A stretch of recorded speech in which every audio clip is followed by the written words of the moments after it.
So guys welcome back to my YouTube channel. ये हमारा 8th class का एक लेक्चर है जो कि चैप्टर 3 है कोल एंड पेट्रोलियम, जिसके मैं आपको कुछ कॉन्सेप्ट्स क्लियर करूँगी। बेसिकली कोशिश करूँगी इसी वीडियो लेक्चर के अंदर सारे कॉन्सेप्ट आपके क्लियर हो जाए, आपको नेक्स्ट कोई वीडियो की ज़रूरत ना पड़े। ठीक है, तो वन बाय वन टॉपिक को समझते हैं। मैं आपको सबसे पहले बता देती हूँ मैं कौन कौन से टॉपिक को इसके अंदर क्लियर करूँगी। ठीक है, पहला हम पढ़ेंगे यहाँ पर नेचुरल रिसोर्सेज के बारे में। ठीक है, कि कितने टाइप के नेचुरल रिसोर्सेज होते हैं। जैसे कि यहाँ पर 2 नेचुरल रिसोर्सेज की बात करूँगी, एक है इनएग्जिस्टेबल नेचुरल रिसोर्सेज और एक है एग्जिस्टेबल नेचुरल रिसोर्सेज। उसके बाद नेक्स्ट है आपका कोल क्या होता है और पेट्रोलियम क्या होता है।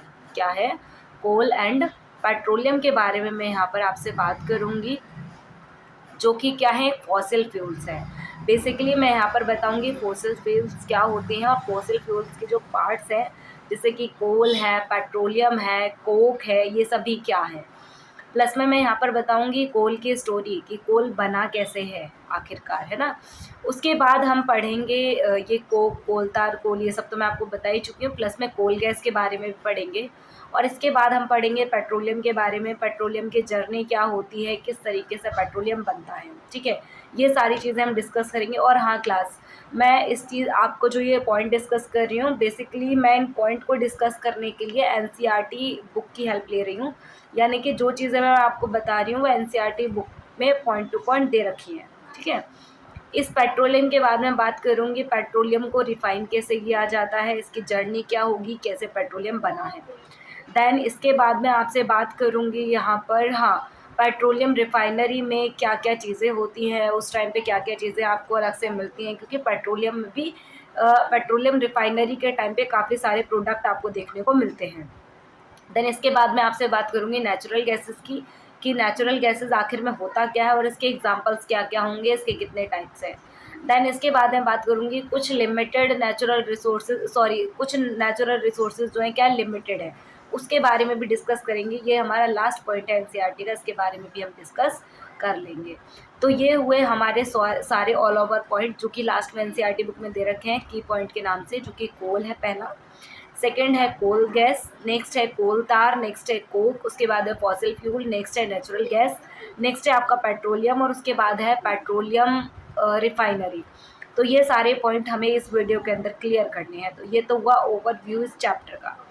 तो चलिए वन बाय वन समझने की कोशिश करेंगे। मैं आपको हर एक टॉपिक के साथ आपको एक इमेज शो करूँगी ताकि आपको ये देखने में ईजी हो कि आखिरकार ये होते क्या है।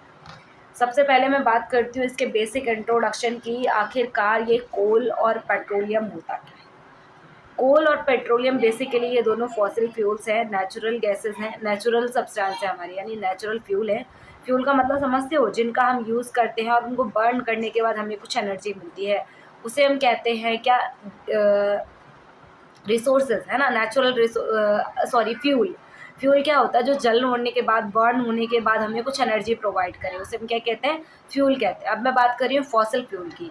फॉसिल फ्यूल वो फ्यूल होते हैं जो हमें मरे हुए जीव जंतुओं से, यानी डेड एनिमल और प्लांट से मिलते हैं। काफ़ी टाइम बाद जब ये चेंज होने लग जाते हैं दूसरी चीज़ों में, with the help of temperature और प्रेशर किसी दूसरी चीज़ों में बदल जाते हैं, जिसे हम क्या कहते हैं, fossil fuels. Basically fossil fuels क्या है, जो पुराने डेड एनिमल्स और प्लांट से हमें मिलते हैं।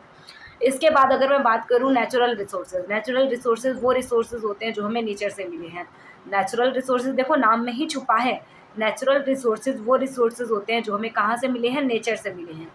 अब 2 टाइप के हैं यहाँ पर, पहला है इनएग्जिस्टेबल नेचुरल रिसोर्सेज, जो कि एग्जिस्ट करते हैं, मतलब अनलिमिटेड है हमारे पास। कितने हैं, अनलिमिटेड है, आप इनका कितना भी यूज़ करें ये ख़त्म नहीं होंगे। फॉर एग्जांपल के लिए सनलाइट, क्या आप एक बार सोलर पैनल में सोलर एनर्जी का यूज़ कर लेते हैं तो क्या वो ख़त्म हो जाती है क्या, बिल्कुल नहीं होती। तो ये चीज़ें क्या हैं, ये कंटिन्यूस चलती रहती है। एयर, अगर आपने एक बार विंड मिल क्या, विंड मिल क्या होती है, पवन चक्की होती है, जिसको रोटेट करने पे हमें इलेक्ट्रिसिटी मिलती है।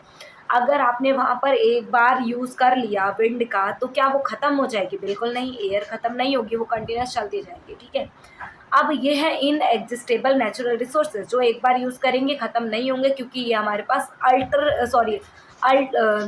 अनलिमिटेड सोर्सेज हैं इनके हमारे पास। ठीक है, अनलिमिटेड क्वांटिटी में हमारे पास प्रेजेंट है।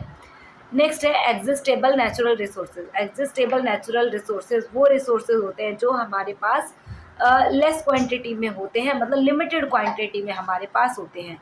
अगर आपने इनका एक बार यूज़ कर लिया तो ये ख़त्म हो जाते हैं, है ना, ख़त्म हो जाते हैं बेसिकली।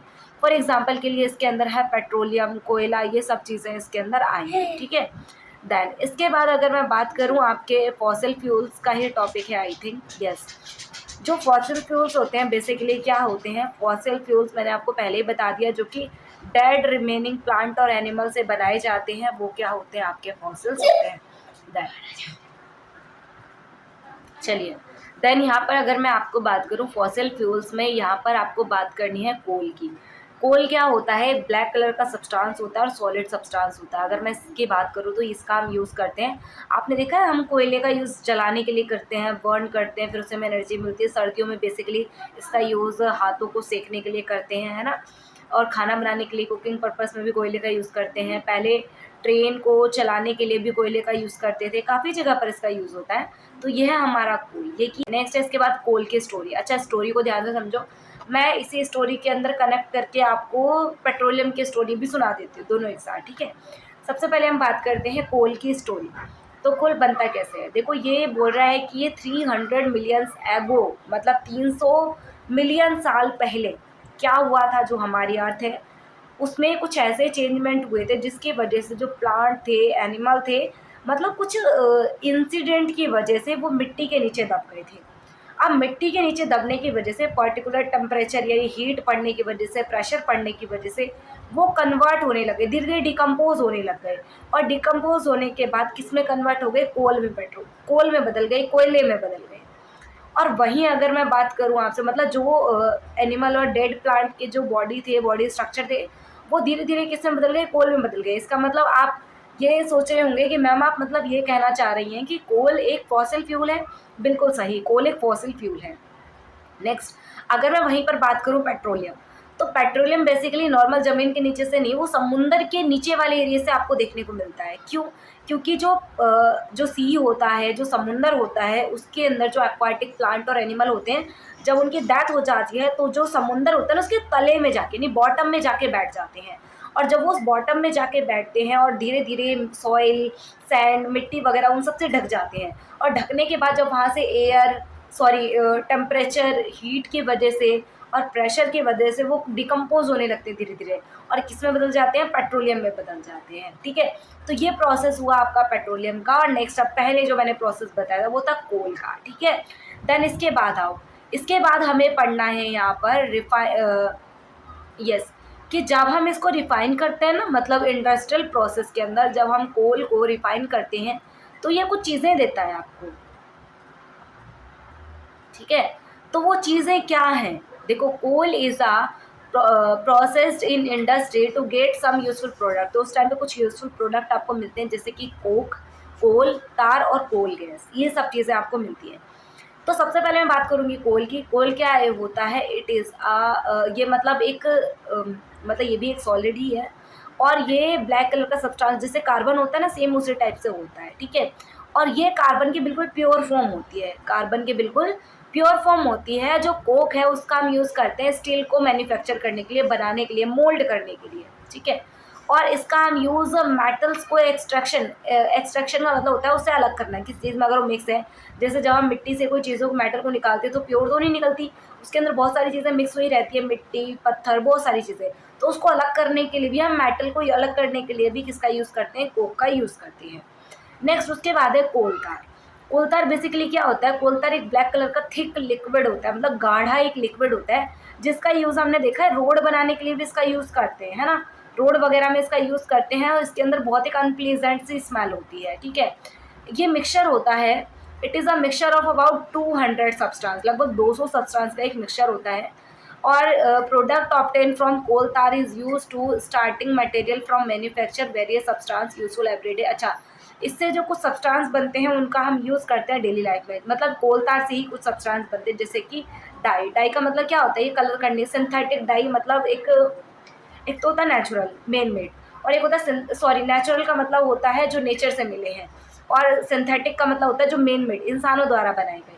तो सिंथेटिक डाई हो गए, ड्रग्स हो गए, और एक्सप्लोजन वगैरह, एक्सप्लोजिव परफ्यूम वगैरह हो गए, प्लास्टिक्स हो गए, इन सभी में इसका यूज़ करते हैं, इसका कोल तार का।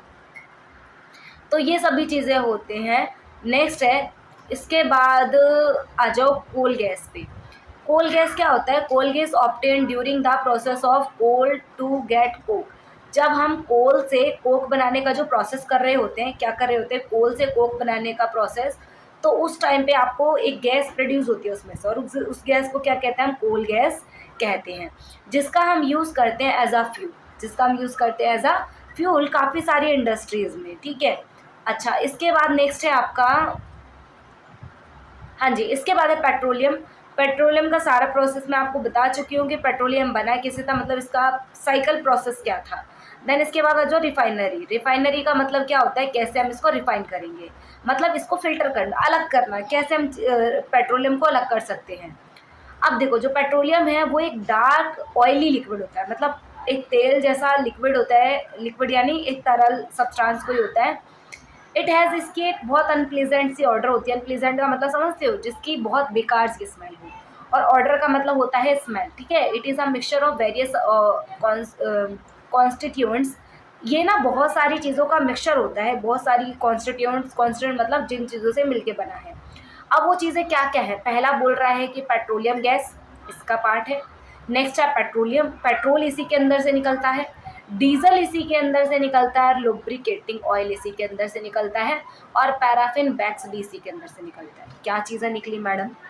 जो पेट्रोलियम होता है, जब इसको रिफाइन किया जाता है तो इसी के अंदर से निकलता है पेट्रोलियम गैस, इसी के अंदर से निकलता है पेट्रोल, डीजल और लुब्रिकेटिंग ऑयल और पैराफिन वैक्स, ये सभी चीज़ें इसी से निकलती हैं, ठीक है। जो प्रोसेस होता है, the process separating various constituents fraction, मतलब जितने भी ये सब चीज़ें पेट्रोलियम में मिक्स है, इन सब चीज़ों को अलग अलग करना ही पेट्रोलियम रिफाइनरी कहलाता है, ठीक है। ये जो सारे सब्सटेंस थे, इन सभी सब्सटेंस को पर्टिकुलर तरीके से अलग अलग करना ही क्या कहलाता है? पेट्रोलियम रिफाइनरी कहलाता है।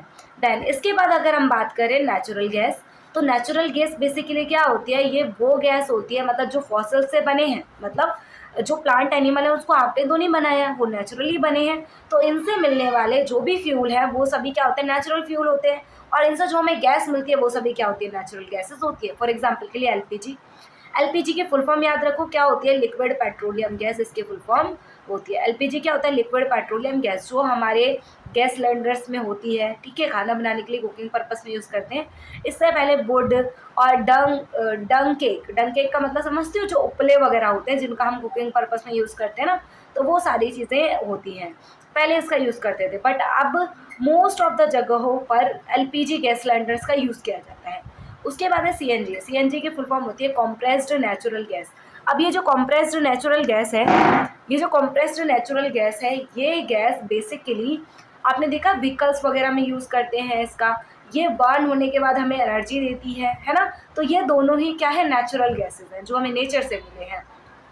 नेक्स्ट है, यहाँ पर कुछ दे रखे हैं कॉन्स्टिट्यूएंट्स ऑफ पेट्रोलियम और उनके यूजेस। ये एनसीईआरटी का ही एक कॉन्सेप्ट है जो मैं आपको समझा रही हूँ फिलहाल। तो इसमें क्या है? Petroleum gas is a liquid है। पेट्रोलियम गैस एक लिक्विड फॉर्म में होती है, एलपीजी, और इसका यूज़ करते हैं हम फ्यूल के तरीके से घरों में और इंडस्ट्रीज में, ठीक है। देन अगर मैं बात करूँ पेट्रोल, पेट्रोल का यूज़ कहाँ करते हैं? मोटर फ्यूल के लिए करते हैं, और एविटेशन, एविएशन फ्यूल के तरीके से, सॉल्वेंट फॉर, मतलब सॉल्वेंट का मतलब समझते हो? जो लार्ज क्वांटिटी में प्रेजेंट होता है वहाँ पर, एज अ ड्राई क्लीनिंग जब हम करवाते हैं तो उस टाइम पे जो पेट्रोल होता है वो प्रेजेंट होता है सॉल्वेंट के फॉर्म में, और जो सॉल्यूट होता है मतलब कम क्वांटिटी में कोई दूसरी चीज़ यहाँ पर होती है। नेक्स्ट है कैरोसिन। कैरोसिन का यूज़ करते हैं हम कहाँ पर? फ्यूल, एज अ फ्यूल करते हैं स्टोव वगैरह में जलाने के लिए, लैम्प में, और जेट एयरक्राफ्ट वगैरह में भी इसका यूज़ करते हैं। नेक्स्ट है डीजल। डीजल का हम यूज़ करते हैं fuel for heavy motor vehicle, मतलब जो हैवी मोटर व्हीकल होते हैं वहाँ पर इसको चलाने के लिए डीजल का यूज़ करते हैं।